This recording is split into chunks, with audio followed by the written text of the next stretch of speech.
You want to introduce yourself, please? Josh Skolnick, founder of Horsepower Brands. Wow, so tell me a little bit more about Horsepower Brands. What do you guys do? So Horsepower Brands is a home service platform. We have 9 home service brands within our portfolio, anything from roofing, insulation, lighting, glass, lawn care, HVAC, the list goes on and on. We have approximately 1,300 franchise units across the country. Amazing. How did you get started? So I got started in franchising in 2011, but my roots go way before that. I started my first business when I was 9 to 10 years old. Grew up in a blue-collar household, watched my mother and father build not a lawn care business. I got into lawn care business at 9 to 10, but my mother and father had a hardwood flooring business. And I'm just growing up around a blue-collar business, just really taught me a lot of hard work, a lot of values. And after graduating high school, continuing to build my business, got into tree care, and then ultimately began to franchise it. But the journey of how I got into franchising is very unique. I got into it because I had an employee whose daughter got injured at daycare, and he called me late afternoon and said, "Hey, my last 2 appointments, I can't handle them. Can you do it?" I jumped in as any business owner would do. And the last client I met said, "Hey, is this business a franchise?" And that was when I was running Monster Tree Service. Knew nothing about franchising. Like a lot of people, I thought it was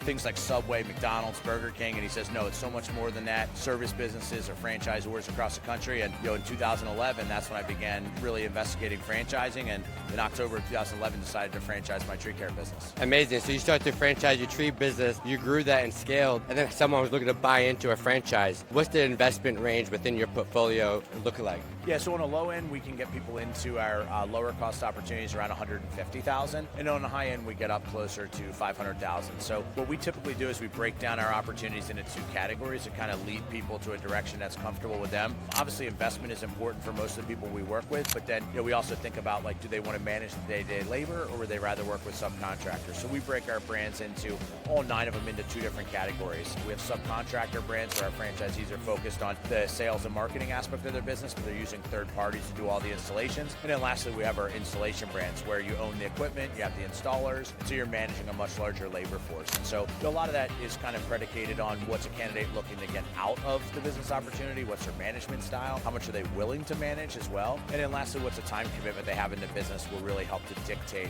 how much they want to handle, whether that's on the subcontractor side with lower number of employees or on the installation side where they own everything in-house. Love that. Amazing. Congratulations on all your success, and we're definitely looking for a good opportunity. Check these guys out. Like and follow to stay up to date with everything you need to know about buying a franchise or converting your business into the next big franchise concept.